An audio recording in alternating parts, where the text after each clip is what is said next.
Terima kasih Anda masih bersama kami di Dialog Newsroom dan kita akan lanjutkan lagi perbincangan kita masih bersama Dr. Siti Nadia Tarmizi dan Dr. Iwan Aryawan. Ya, saya ke Dr. Siti Nadia terlebih dahulu.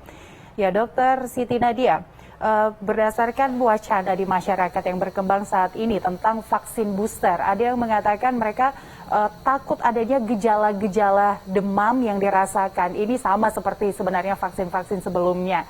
Tapi ini yang mengakibatkan mereka takut untuk melakukan vaksin booster tersebut. Ini sebenarnya apa dampak jika tidak melakukan vaksin booster? Ya, sebenarnya kita pertama belajar ya bahwa mengapa pemerintah mengambil kebijakan untuk memperlakukan vaksinasi booster adalah kita tahu secara alami akan terjadi penurunan efikasi dari vaksin. Dan kedua, munculnya varian-varian baru ini menyebabkan efektivitas dari vaksin itu juga turun. Nah, kita dalam upaya terus untuk menekan laju penularan, termasuk juga mengantisipasi seperti misalnya kita tahu ada subvarian Omikron baru ya, BA2, yang tentunya artinya akan sangat baik kalau kemudian proteksi individu maupun proteksi secara luas di dalam masyarakat itu kita tingkatkan. Tadi Pak Iwan sudah sampaikan bahwa 86% penduduk itu sudah memiliki titer antibodi. Tapi bagaimana titer antibodi ini memiliki tingkat yang sama di seluruh masyarakat dan tingkat tersebut adalah cukup tinggi angkanya. Oleh karena itu pemerintah memutuskan untuk kita memulai vaksinasi booster. Dan yang tadi awalnya akan hanya prioritas utama pada lansia karena kita ingin mengejar percepatan agar kita bisa terus menekan kasus dan track kita menuju endemi tadi betul-betul tidak terjadi setback ataupun perlambatan. Oleh karena itu kita lakukan vaksinasi booster ini langsung kepada seluruh masyarakat di atas usia 18 tahun.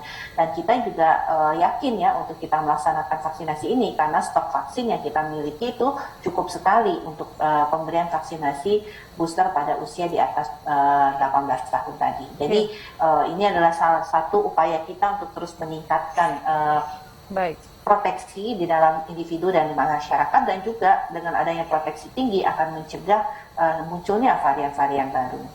Baik.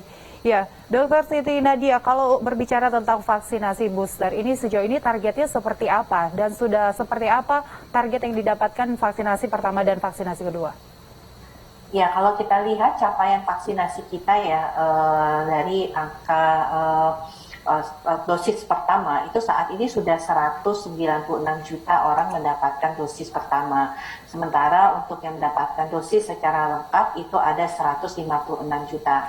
Nah, untuk vaksinasi dosis ketiga ini baru 18 juta 200 ya yang mendapatkan vaksinasi booster ini. Nah, ya, ini tentunya menjadi target kita ya. Kalau dulu kita sudah mencapai angka 70% dari sasaran 208 juta untuk dosis kedua, saat ini pemerintah mengupayakan untuk bisa mencapai 70% dari total populasi itu untuk segera mendapatkan vaksinasi dosis kedua secara lengkap. Nah, ini kalau kita lakukan percepatan terutama meningkatkan laju penyuntikan, kita bisa setidaknya di bulan Mei ataupun di akhir April itu target 70% seluruh dari total populasi itu sudah bisa mendapatkan vaksinasi dosis kedua. Baik, saya bergeser ke Dr. Iwan. Ya, Dr. Iwan tadi sempat menyinggung bahwa sebenarnya kekebalan imunitas di masyarakat ini sudah cukup baik. Ini dengan kata lain, apakah kita memang sudah memasuki fase endemis, Dok? Oh, iya. Kalau sekarang belum ya, karena gini, kalau kita mau masuk pada fase endemi, itu artinya kita harus yakin dulu bahwa memang kasusnya pada tingkat yang rendah, kemudian hospitalisasi kematian juga rendah, kemudian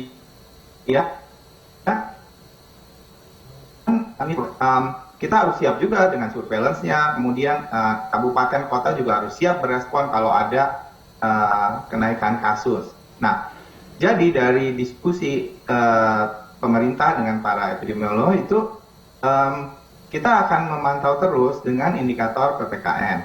Ya, jadi kalau nanti sudah sampai ke indikatornya kita mencapai di PPKM level 1 pada waktu tertentu, 6 bulan, kemudian artinya angkanya sudah stabil, baru Ya, kita akan baik. nyatakan dalam kondisi endemi.